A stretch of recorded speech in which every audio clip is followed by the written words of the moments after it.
Como primera pregunta, doctor, las madres que nos están escuchando, los padres que nos están escuchando o los familiares de los recién nacidos, quisiera que fuese muy enfático, ¿no?, en las lesiones que ocasiona en el desarrollo del cerebro la anemia, si son revertibles más adelante o si lamentablemente ya no van a poder revertirlas y vamos a tener a un niño en desventaja con relación a otro niño.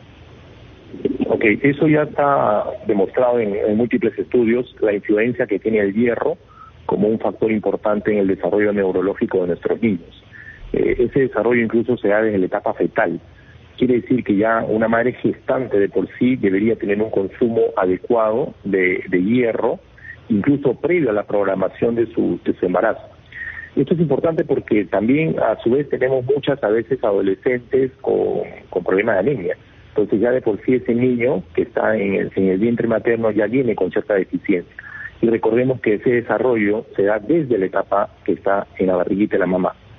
Entonces es importantísimo una buena alimentación de la madre de principio y luego ya cuando el bebé nace una alimentación principalmente con lactancia materna. Está demostrado que la deficiencia de hierro en los niños, está demostrado totalmente, afecta de manera muy importante en el desarrollo neurológico en nuestros recién nacidos. De diversos aspectos, en el aspecto cognitivo, en el aspecto del desarrollo, en el aspecto de las relaciones humanas. Hay una serie de eventos bioquímicos que ocurren en el cerebro por esta deficiencia de hierro. Por eso es importante tener una adecuada alimentación con suplemento de hierro, ¿no? Y esto que usted describe, doctor Romero, lo pone al niño, que luego va a ser un adolescente y un adulto, en desventaja para su desarrollo normal en la sociedad. Totalmente, porque hay estudios demostrados donde aquellos niños que, por ejemplo, de alguna manera no tenían anemia y los comparas con aquellas poblaciones que sí tuvieron anemia, por más que hayan pasado los años y esos niños, entre comillas, hayan recuperado sus niveles de hemoglobina, sus niveles de hierro adecuados, nunca llegan al potencial que podrían haber desarrollado.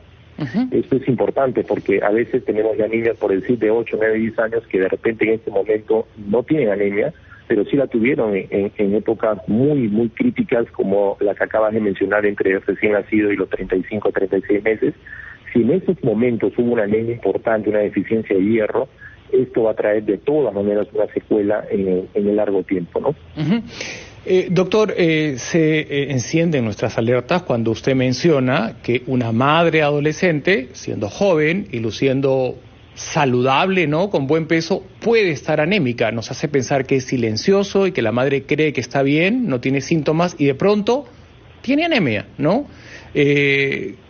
¿Cómo puede hacer una gestante que está escuchando nuestra conversación para tener la certeza de que ella no está finalmente con déficit de hierro durante la gestación?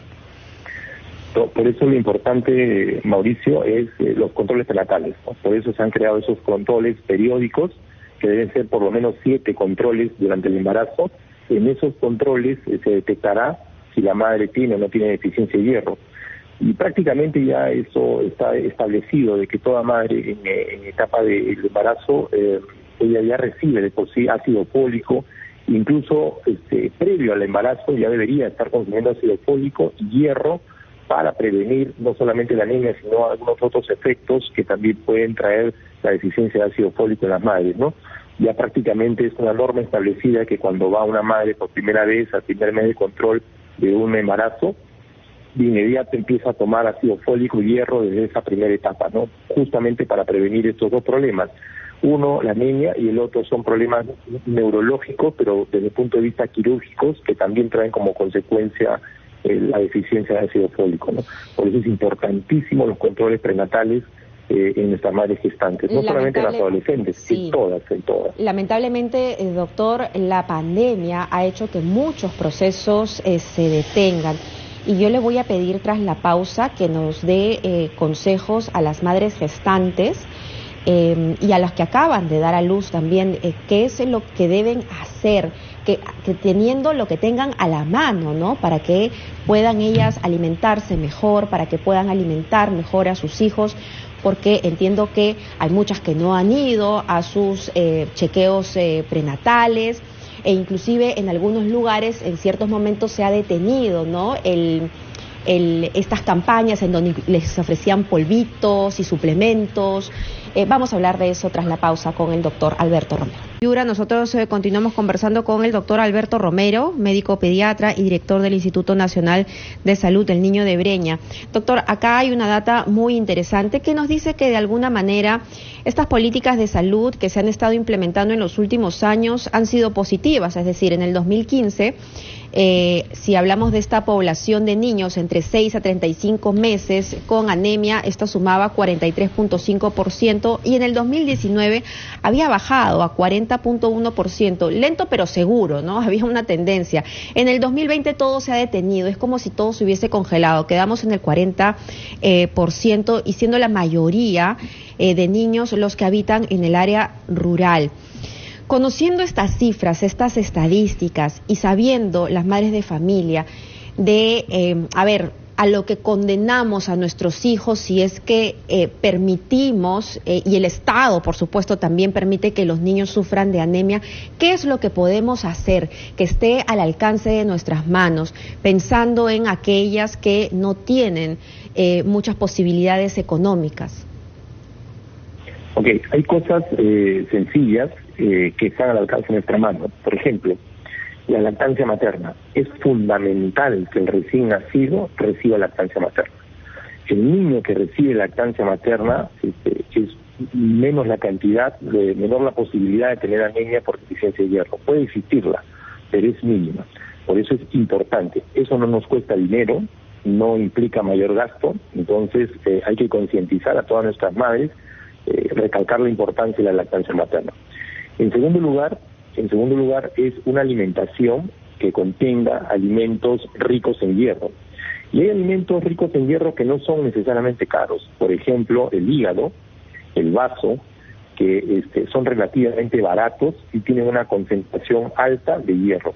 Esto ayuda bastante a prevenir más o menos al 6º mes de vida, cuando el niño empieza a tener alimentación complementaria, empieza a comer y es importante introducir estos alimentos. También están las carnes rojas, las carnes de cerdo, la carne de pollo, que nosotros consumimos bastante, pero cuando uno compara en la tabla de cantidades de hierro por 100 gramos de carne, de todas las carnes es la que menos contenido de hierro tiene.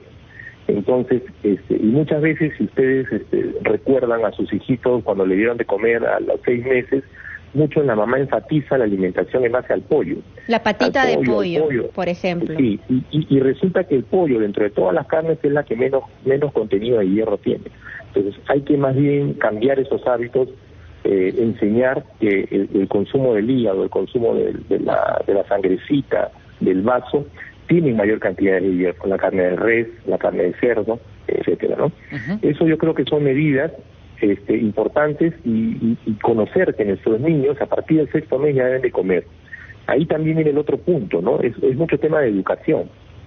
Todavía existe la creencia, ¿no?, muy arraigada en nuestra población y en todos los estratos sociales, ¿sabes? Desde la A hasta el último estrato social, en todos la creencia de que el niño al 6º mes solamente debe de comer pastillitas.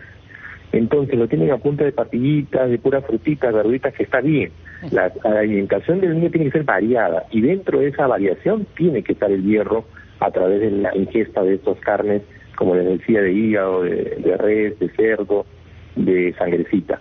No es solamente la pastillita, o sea, hay otras cosas que el niño tiene que comer en forma obligatoria para evitar la anemia, ¿no? Uh-huh. Doctor, muchas gracias por ilustrarnos acerca de medidas básicas para contrarrestar la anemia en nuestros niños, y tenemos que hacer un esfuerzo mayor porque entendemos esos hogares que están quebrados económicamente, sin ahorros y espiritualmente dolidísimos porque han perdido a sus seres queridos. Y en medio de eso ha habido un descuido con el recién nacido que está en medio de esta atmósfera. Gracias, doctor, porque nos invita a reaccionar, a reflexionar para salvar a esta generación que ha llegado en plena pandemia. Muchos niños han nacido en confinamiento y es importantísimo controlar la anemia y darles mucho afecto. Gracias a usted por la invitación y a seguir trabajando por los niños del Perú.